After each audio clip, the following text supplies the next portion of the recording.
Lagay na tayo sa ating bantak mga fishing.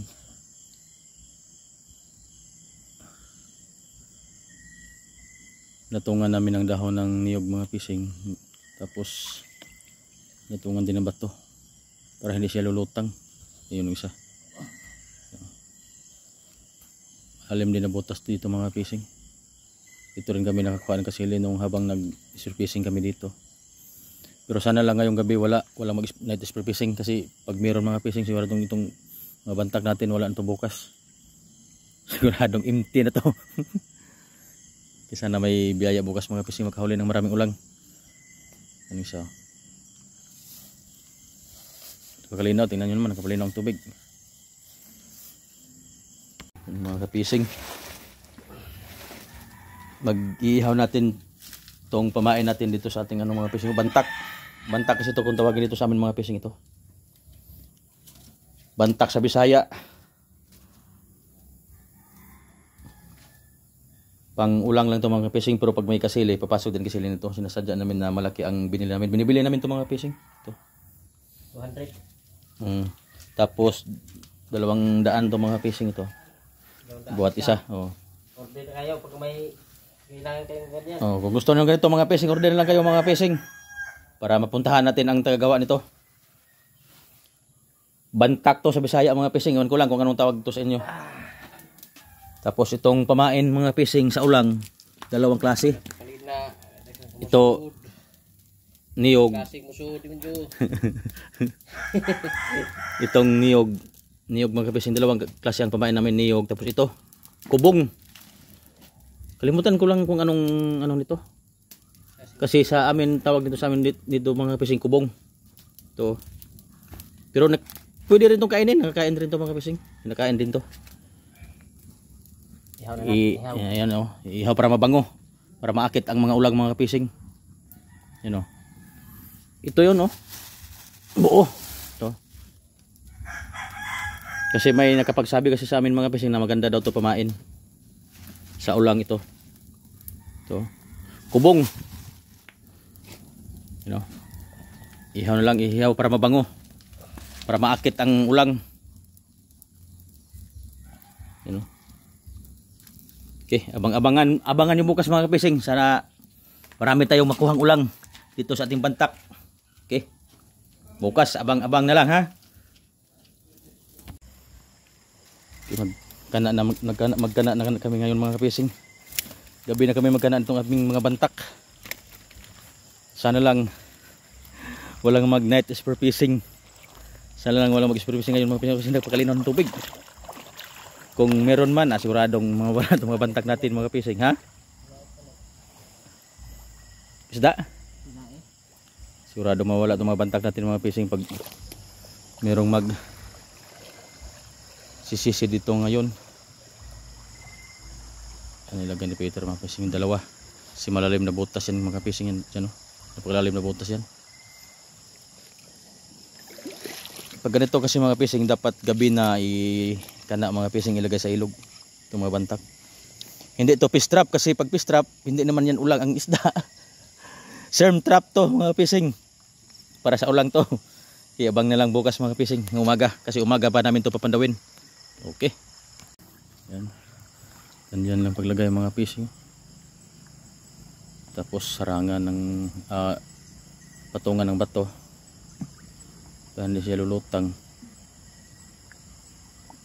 At may tali din mga fishing, baka kung sakaling bumahaman hindi siya maanod. Tali natin. Ay babaw, mabot na na. Ay mabuo mo na na. Silang pang tali.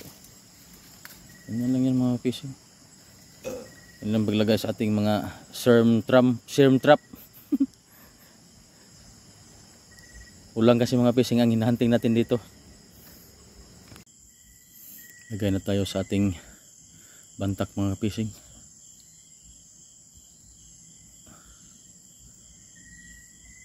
Natungan namin ang dahon ng niyog mga fishing. Tapos natungan din ang bato para hindi siya lulutang. Ayun yung isa. Alim din na butas dito mga fishing. Dito rin kami nakakuha ng kasili nung habang nag-fishing kami dito. Pero sana lang ngayong gabi wala mag night fishing kasi pag mayroon mga fishing siguro itong mga bantak natin wala nito bukas. Siguradong empty na to. Kaya sana may biyaya bukas mga fishing makahuli ng maraming ulang. Ano isa? Kakalinaw, tingnan nyo naman nakapalinaw ang tubig. Yun. What's up mga fishing? Good morning. Good morning, good afternoon, and good evening. Saan na naman suksulukan ng mundo? Yung umaga mga fishing. Ito na naman tayo sa ilog para magpandaw. Pero alam nyo mga fishing, hindi kawil ang papandawin namin ngayon. Kung hindi bantak. Alam nyo ba ang bantak mga fishing, malamang yung iba hindi nila alam yung ano yung bantak. Kasi dito sa Bisaya, ang tawag dito sa amin mga fishing bantak. Pero ang iba naman, alam nila yun kung ano ang bantak mga fishing. Kaya abang-abangan nyo lang para makita nyo kung ano ang bantak mga fishing. Sa baba ang unahin namin. Ito ang kakaibang video na naman natin ngayon mga fishing para maiba naman tayo. Hindi na naman kawil ang papandawin natin ngayong umaga. Sana may mga huli. Sana may kuha. Ang bantak mga fishing, yan ang makalumang pamamaraan sa paghuli ng mga isda, mga ulang. Kahit anong pumapasok, hindi na yan makakalabas. Mahuli din yan. Kaya sana may huli. Grabe na pagkalinaw ilog mga piso. Napakalamig pa. Dito sa baba ang unahin namin sa pagpandaw mga fishing. Sana may kasili din na pumasok.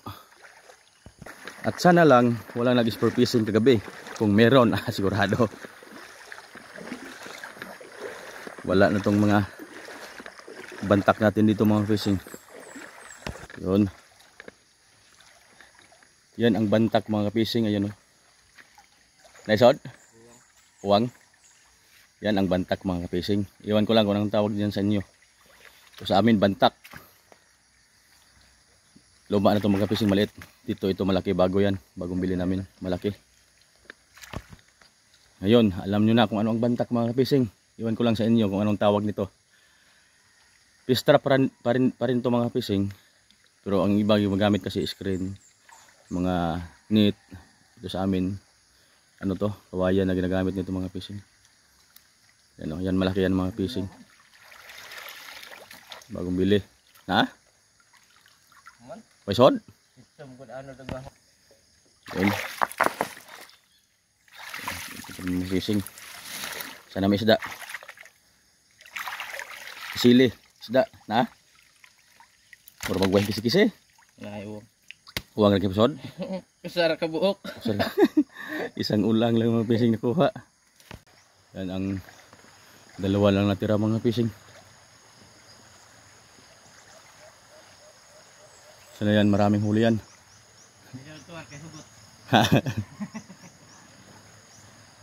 Sana yan ang maraming huli.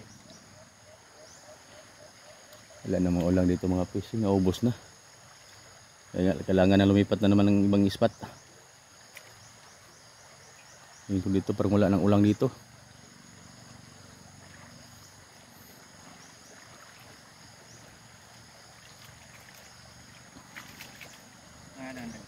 Dagag soda. Ah, yon. Mga banti laman. Isa. Ba isda.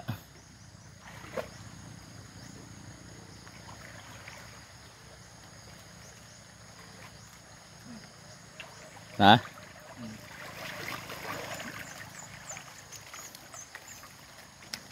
Daghan eh. Marami. Anak ko.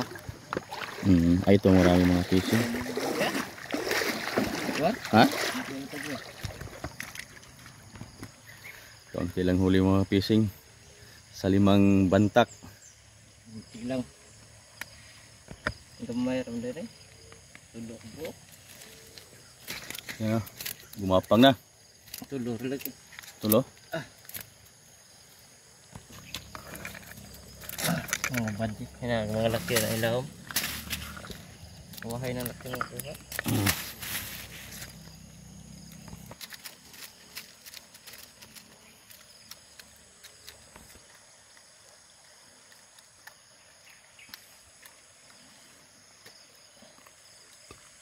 Naka na, no?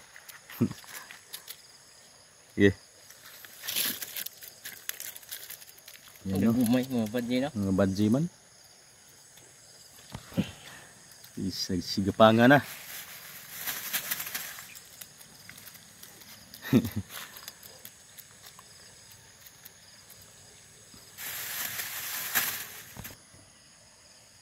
Kaya kita hari kita ko. Tulor po ko kupat. Gapang na. Gamay pa naman sila sa Diyos, dalawa. Isa lang. Isa lang mga pising. Nag-iisang ulang lang ang kuha. Dire yung pinuhara ka buok. Duhar po na. May pa. Dalawa lang mga pising. Okay. Ay, sakto pa taon po no. Ito lahat nakuha naman mga pising. Oh. Taon ba kain? Kaunti lang. Kaunti lang ating huling ulang. Walang isda. Okay. Thank you Lord sa blessing ngayong umaga.